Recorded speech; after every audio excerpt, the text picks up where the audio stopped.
이재명만 못한 한동훈, 이게 무슨 말입니까 지금? 어떤 분이 또 이런 얘기를 하셨을까요? 이재명 대표보다 한동훈 대표가 못하다. 어떤 측면에서 못하다는 걸까요? 자, 누가 그 얘기를 했는지 목소리 좀 들어보겠습니다. 이 대표는 말이죠. 정치 이념의 면에서는 상대편으로부터 혹독한 비판을 받고 있습니다. 그러나 이분은 인간적 신의를 배반하자는 지금까지 긴 정치 업정에서 하지는 않았습니다. 정치도 기본은 인간관계입니다. 그러나 한 대표는 그 점에서 믿음을 주지 못하는 것이 아닌가 생각할 수가 있고요. 네. 제가 대통령실에 전달을 하면서 이런 말을 했습니다. 이분은 인간적인 신의는 지킬 줄 아는 사람이다. 절대로 한동훈 같은 사람은 아니다. 네. 제가 이런 말을 하면서 신중하게 검토하도록 설득을 한 기억이 있습니다. 그럼 뭡니까?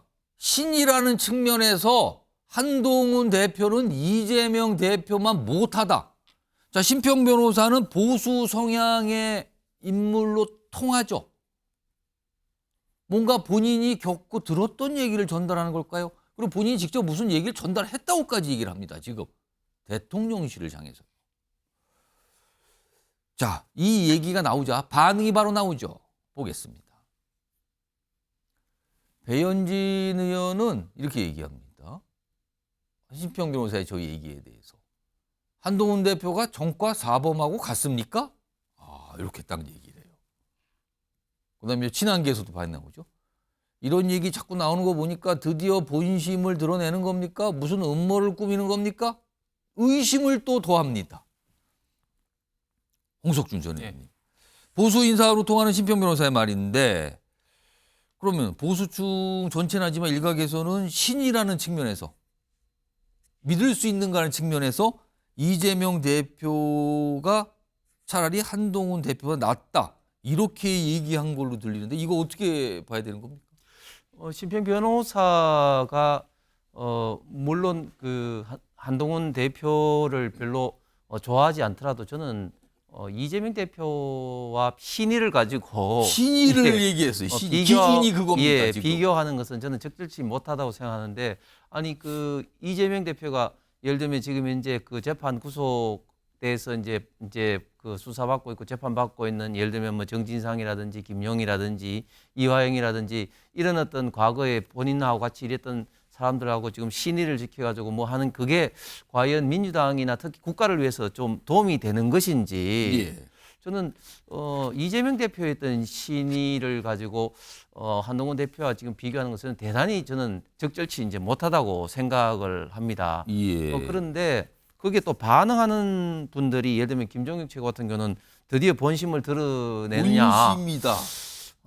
이게 심평 변호사의 저런 말이 사실은 그런 큰 의미가 없는데 그걸 마치 또 용산과 무슨 어떤 뭐 커넥션이 있는 것처럼 그렇게 반응을 하는 것도 저는 적절치 못하다고 봅니다. 그래서 지금 현재 한동훈 대표 측에 있는 분들이 너무 지금 현재 민감하게 이제 반응을 하면서 지금 현재 당원 게시판이 이 이슈만 가지고도 이거를 마치 이제 한동훈 대표의 어떤 진태로 좀 연결시키면서 결국 이제 한동훈 대표를 좀 끌어내리기 위한 어떤 용산의 어떤 이렇게 보면 작전 아니냐 이렇게 생각하시는 분들이 많은 것 같아요. 제가 볼 때는 전혀 그런 게 아니라 우파 어떤 보수 유튜브에 어떤 그런 이런 방송에서 시작된 이런 어떤 걸 가지고 자꾸 한동훈 대표와 연계를 시키면서 여기 용산까지 끌어들이는 이런 좀 태도도 저는 지양돼야 된다고 봅니다.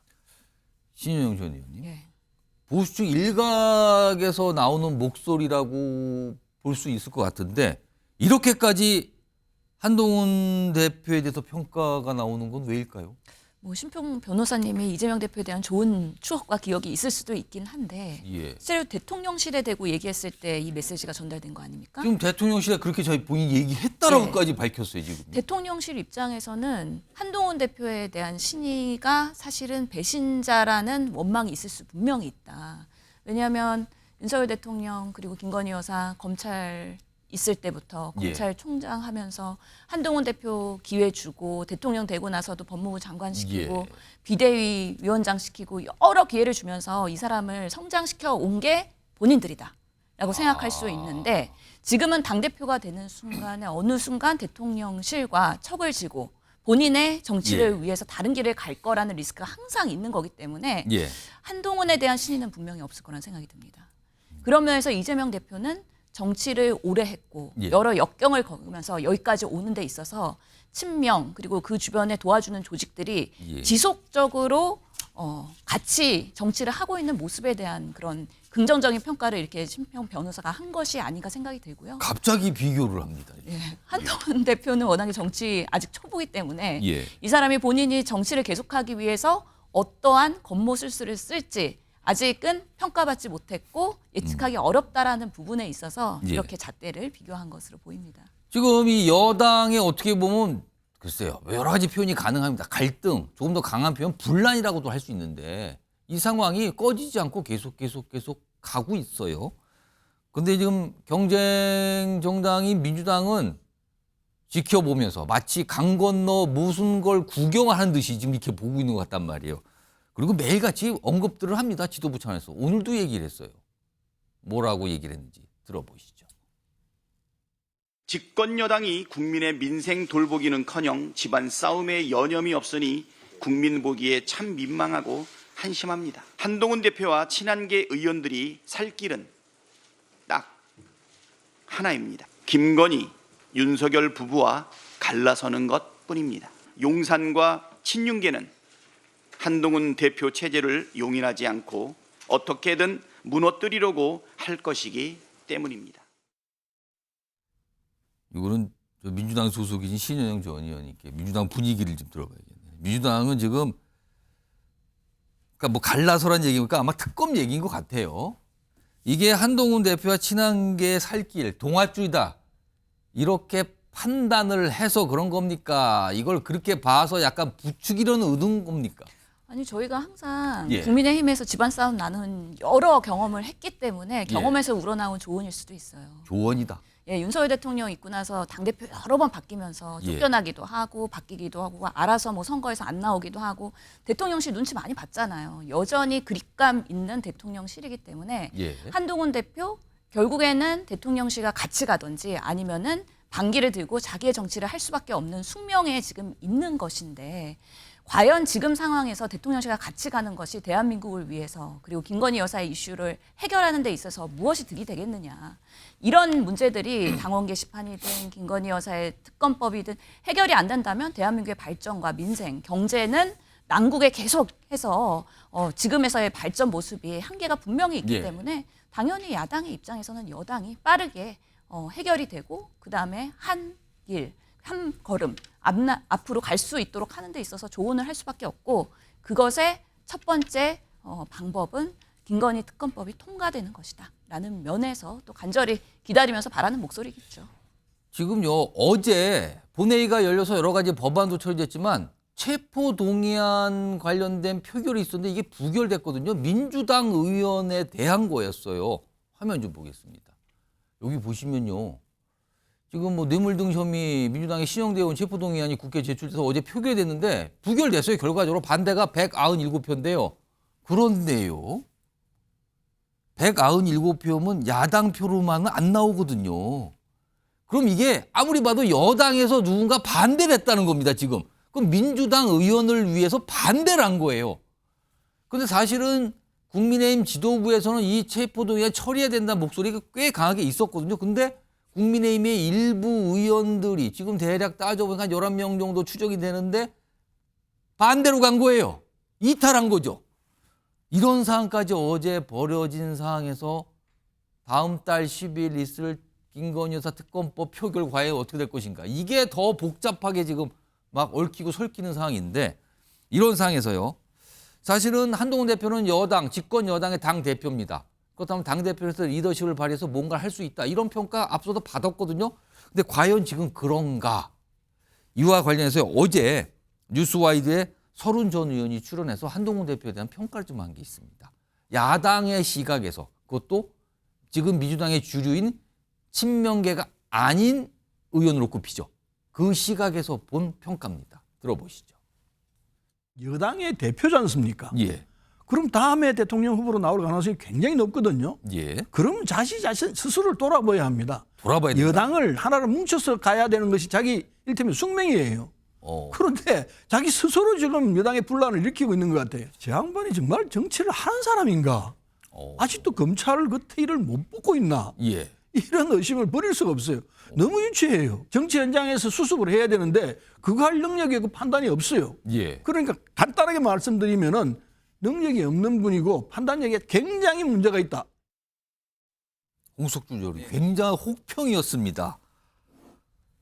단결하고 수습해서 끌고 가야 되는데 왜 스스로 그거를 반대되는 걸 만들고냐 이런 지적이거든요. 어떻게 들으셨어요? 저는 서른 의원의 말씀이 상당히 좀 새겨 들어야 될 면이 있다고 생각합니다. 한국 정치의 역사상 처음에는 자기 집단에 있는 문제점을 제기해서 좀 비판하고 하는 것들이 어떻게 보면 좀 합리적이고 좀 중립적으로 이제 보이지만 그러나 그 단계를 벗어나서 이제 그 조직 자체를 뭐 뛰쳐나온다든지 조직 자체를 붕괴시킬 경우에는 결국은 이제 배신자 프레임으로 굉장히 국민들로부터 특히 자기 진영으로부터 평가가 완전히 매장되는 그런 경우를 굉장히 많이 보고 있습니다. 대표적으로 지난 2017년도 박근혜 당시 대통령 탄핵할 때 찬성했던 많은 어떤 사람들이 아직까지도 우파 진영에 있었던 배신자 프레임이 있고 특히 대표적으로 유승민 의원이라든지 그런 분들 같은 경우는 그 하나의 사건 때문에 사실은 뭐 다시 재기를 아직까지 못하고 있는 그런 좀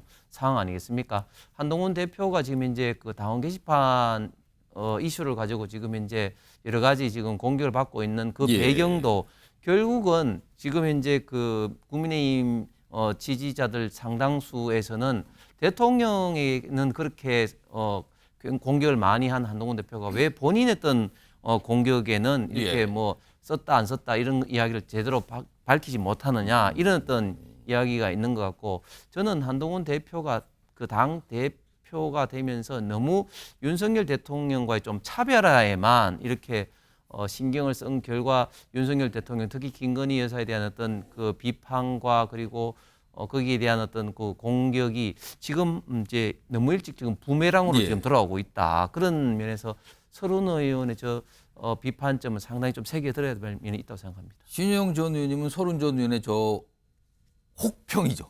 어떻게 들으셨어요? 원래 서른 의원님 쓴소리 되게 잘하시거든요. 예. 그런데 한동훈 대표가 능력이 없다. 그리고 판단력에 문제가 많다. 예. 거기다가 추가하고 싶으면 말을 너무 많이 하고 불필요한 그런 논란을 일으킨다. 예. 그런 것들을 자제하면서 정말 여당의 당대표로서 중심 잡고 가야 된다 생각하고요. 저는 신영대 의원 어제 체포 영장에서 11명의 그런 예상 외의 표가 나온 것은 그러니까 이게 국민의 입장에서 이탈표라고 할 수 있어요. 예. 실제로 신영대 의원이 국민의힘 의원들이 봤을 때도 동료 의원으로서 괜찮은 의원이다라는 공감대가 있었고 그리고 검찰이 무리하게 기소하는 거 아니냐라는 거에 대해서 보수 쪽에서도 문제의식을 가지면서 나도 언젠가 그런 걸 당할 수 있다는 생각도 있지만 실제로는 김건희 특검법도 정말 진정성 있게 민주당이 다가간다면 같은 방식으로 국민의힘 의원들도 이 정도는 해야지라고 하는 소신표가 분명히 저는 나올 수 있다라는 중요한 단초가 되는 그런 사안이라고 생각이 듭니다. 어제 많은 분들이 홍석준 전 의원님.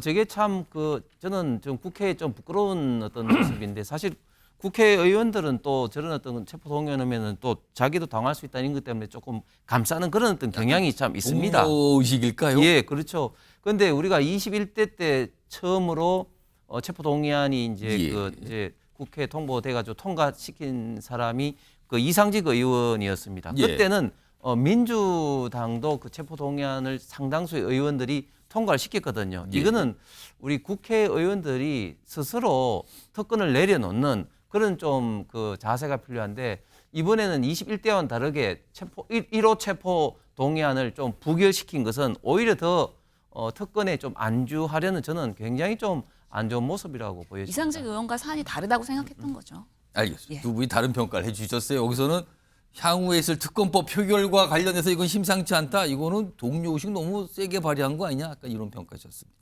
알겠습니다. 자, 다음 이슈로 넘어가겠는데요. 먼저 영상이 준비되어 있는데 어제 국회에서 좀 있었던 어떤 모습이었습니다. 확인해 보겠습니다. 대통령은 휴가 기간 중에 골프 친 것을 안보 휴가였다고 거짓말을 대통령실이 버젓이하고 또 대통령 순방 중에 국회에서 예산을 던져놓고 불출석하고 이거 누가 나라를 운영합니까? 누가 책임집니까 도대체? 장병들 중에 가장 고생하는 게 누구냐? 부사관들하고 영관급 실무자다. 그래서 영관급 실무자하고 부사관들하고 같이 라운딩을 하셨습니다. 참석했던 부사관 한 분이 마치 자기는 로또 당첨된 것 같은 기분으로 했다. 눈물이 걸성이었어요. 이게 지금 비난받을 일입니까? 통수권자로서 장병들에게 함께 라운딩을 하시고 함께 격려 식사하시고 이런 대통령님 어디 계셨습니까? 충성심을 고백하는 그런 자리가 아닙니다. 충성심을 말씀드리는 게 아니고 팩트를 말씀드리는 겁니다. 자, 이 골프 논란 계속 야당도 문제 제기하고 이렇게 반박하고 뭐 저런 모습에서 어제 또 설전처럼 비춰졌습니다. 이런 모습이 있었다는 걸 전해드리고요. 지금 정치권에서 계속 끊임없이 그리고 민주당에서 계속 뭔가 녹취를 공개하고 있죠. 계속해서 이거를 뭐 민주당 쪽에서는 꾸준히 뭔가 분석해서 계속 공개하고 있다. 여당에서는 지금 뭐 살라미 방식입니까? 이렇게 계속 나눠서 공개하게 뭐 이렇게 또 평가가 달라요.